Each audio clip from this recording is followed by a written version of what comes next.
There's enough for two if you care to share a meal with me. Nothing fancy, but I do have some apple cider I traded for to go with the meal.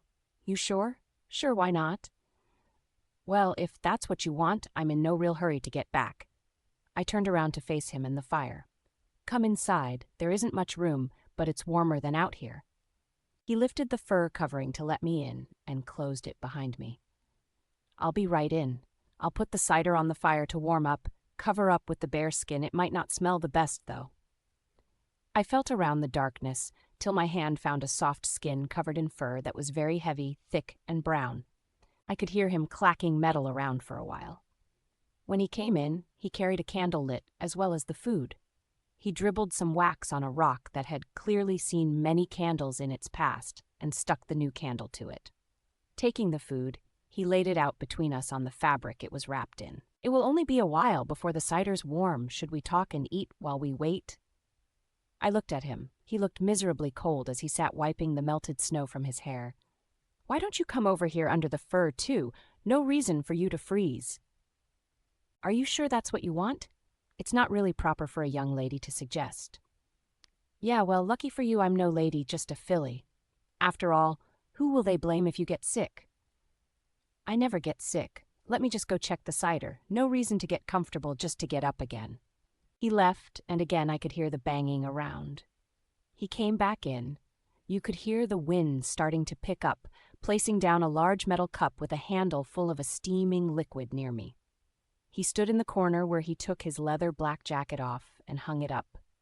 Underneath, his back covered in scars lit by only the candle's dim light. He turned as I looked down, pretending not to see. I looked up at him again. His front was like a rapid river of abs, his arms small but nothing but tight tan muscles. It dawned on me I had never seen him without his tightly closed jacket before. He wore it every season, be it hot or cold. He sat down Indian style beside me, our knees slightly touched as he readjusted to give me more room. I took the fur and placed it over his shoulders. His skin was cold as ice as I brushed my hand back to my side. Good gravy, you're freezing, I said with a laugh. Yeah, sorry about that, the snow and all. Why don't we eat? Sounds good to me.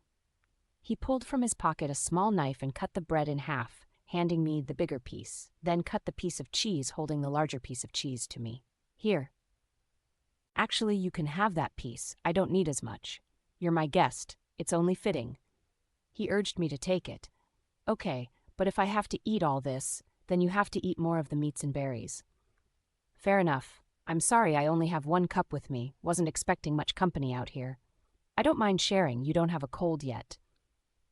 I told you I don't get sick. Moments later, he returned with a steaming cup. He smiled with an eye roll, taking a mouthful of bread. He gave the cup to me. Be careful to hold the handle. It's hot.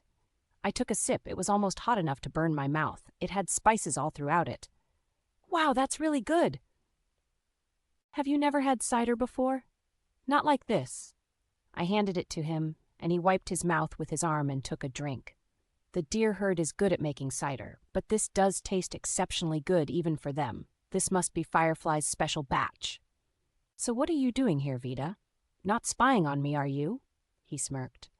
Well, in the matter of fact, I was doing a bit of spying, just not on you, per se. I saw the heavy tracks and wanted to see who would be so close to the warmth of home and decide to stay in the woods alone on Christmas. That was rather dangerous, Vida. I'm glad you found me and not a traveling hunter with other things on his mind. They are not as well-mannered as me. But you have me about being in the woods alone, though. If you want to know, I wanted to be alone. I didn't want all the fillies clambering over me with their Christmas gifts. Believe it or not, I seem to be rather popular with the fillies, being the stallion's son and all. I somewhat laughed. You popular with the fillies? You don't say. I've never noticed how every time you're around Sarah offers you breakfast, lunch, or dinner depending on the time of day.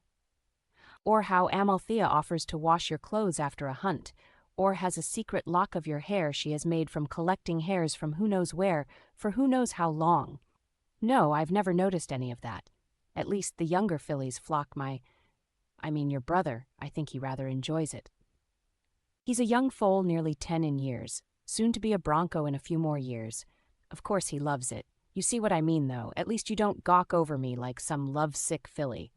I feel so trampled by the herd at times. As the stallion's son, I'm expected to hold myself a certain way.